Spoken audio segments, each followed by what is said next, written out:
NBR এর ব্যর্থতায় সরকার এখন ঋণ করে ঋণের কিস্তি পরিশোধ করছে বলে অভিযোগ সেন্টার ফর পলিসি ডায়ালগ সিপিডির।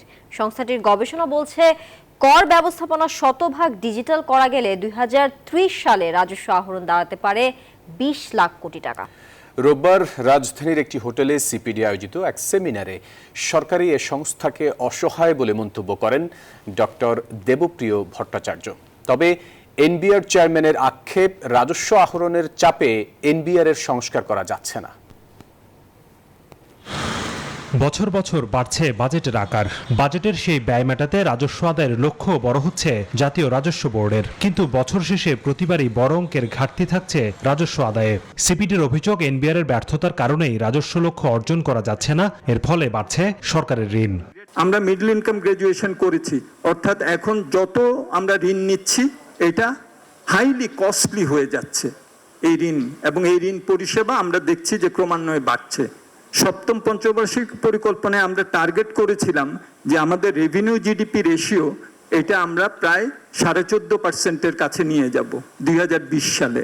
আজকে যখন আমরা আছি, আমরা সেই 2020-এর থেকেও আমাদের এই হার কম। সুতরাং আমাদের এখানে সমস্যা একটা নিশ্চয়ই আছে যে সরকার পরিকল্পনা করেন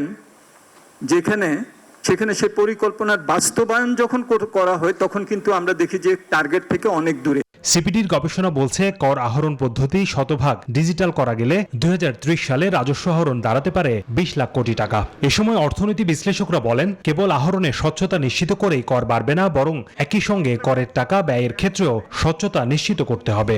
সেই রাজনৈতিক বিষয়ের যদি প্রতিশ্রুতিগুলো দৃশ্যমান না হয়, তাহলে দৃশ্যমান যদি না হয়, তাহলে অসহায় এনবিআর ট্যাক্স কালেকশন আহরণের করতে গিয়ে তারা বিরাট ঝুঁকির মধ্যে পড়ে। তাদের সেই রাজনৈতিক সুরক্ষা দিতে হবে।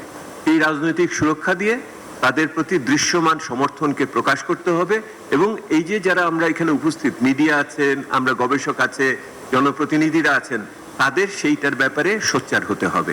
এনবিআর এর অসহায়তার কথা স্বীকার করেন সংস্থাটির চেয়ারম্যানও। তার আক্ষেপ, রাজস্ব আহরণের চাপে এনবিআর এর সংস্কার করা যাচ্ছে না। বাজেট টার্গেট যখন দেওয়া হয় তখন এনবিআর এর আসলে অসহায়তাটা প্রকাশ পায়। টার্গেট একটা দিয়ে দেওয়া হলো, সক্ষমতা কতটুকু আছে সেটা হিসাব না করে ফিনান্স থেকে একটা টার্গেট দেওয়া হয়, এবং এই টার্গেটটা অ্যাচিভ করতে হবে, কারণ তোমার এই টার্গেটের সাথে মিলেই আমি অন্যান্য এক্সপেন্ডিচারগুলো সেট করেছি। কোথায় যাবে? ইনোভেটিভ কোনো চিন্তা, রিফর্মের কোনো চিন্তা, কোনো কিছু করার সুযোগ থাকে না, সুযোগ টার্গেটের পিছনে ছুটতে হয়।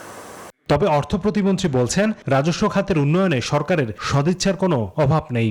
পলিটিক্যাল উইল কিন্তু আছে, না থাকলে জাতীয় রাজস্ব বোর্ডের চেয়ারম্যানের সাথে আমি এখানে এতক্ষণ ধরে আপনাদের অনুষ্ঠানে বসে থাকতাম না। হোসাইন শাহাদাত, নিউজ 24, ঢাকা।